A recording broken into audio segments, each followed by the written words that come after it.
Look closely at the final tableau of Cersei Lannister. Not the queen on the battlefield, but the woman alone on the Iron Throne. She's flanked by gold, guarded by monsters. Her crown is a statement of absolute victory. Yet, her eyes hold the haunted stillness of someone who has finally won the game, only to realize the prize is a monument to her own isolation. We don't see triumph. We see a sublimated life, finally expressed, and instantly self-destructing. Here's the thesis. Cersei Lannister isn't a simple villain of ambition.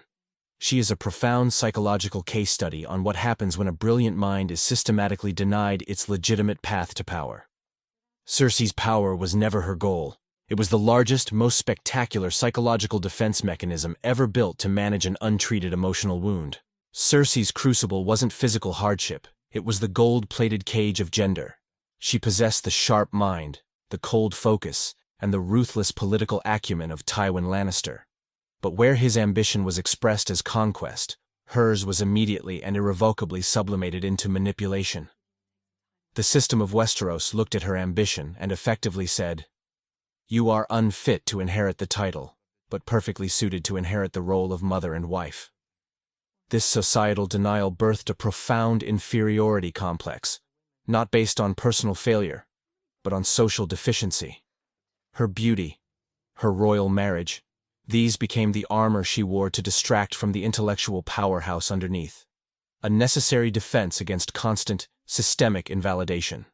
This constant internal suppression created a need for overwhelming compensation.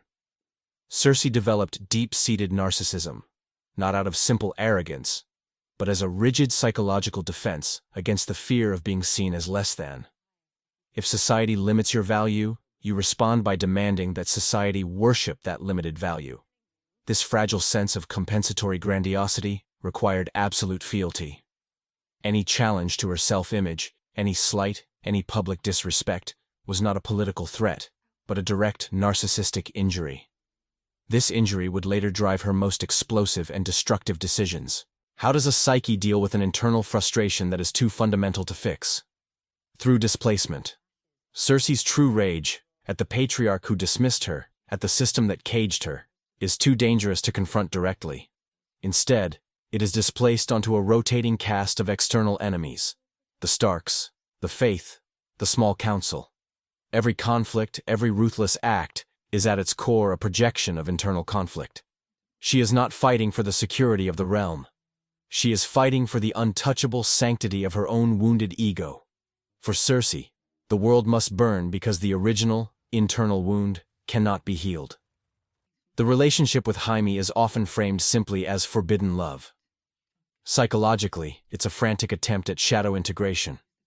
Jaime is the unspoiled mirror, the male twin who received the birthright and the respect.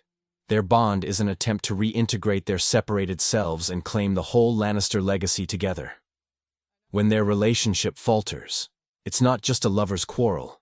It's a terrifying fracturing of her own identity, forcing her to confront the very deficiency, her gender, she spent her life fighting to mask.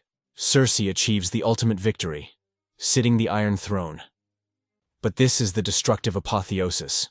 She has proven her ambition by destroying the very infrastructure that makes ruling possible: her family, her allies, her children. Her final reign is not a political state, but a psychological final act defined by extreme isolation. She sits atop a mountain of her own making, having silenced all external criticism, only to find the loudest voice remaining is the echo of her own untreated trauma. She achieved her goal, but in doing so, proved she was the unfit victor. Cersei Lannister is the ultimate cautionary figure on the dangers of compensation. She shows us that an untreated psychological wound will indeed drive you to achieve great, ambitious goals. It can propel you to the highest office. However, that very same wound will ensure you are unfit to enjoy or maintain the victory. The tragedy of Cersei is not that she was destined to lose. It's that she was tragically destined to succeed at all costs, only to discover that the price of silencing her internal demons was the entire world. Power is merely an amplifier. If all you bring to the table is your unresolved trauma, trauma is all you will ever rule. Was Cersei's ultimate goal to rule? Or was it to finally prove to the ghost of Tywin Lannister that she was the worthiest heir?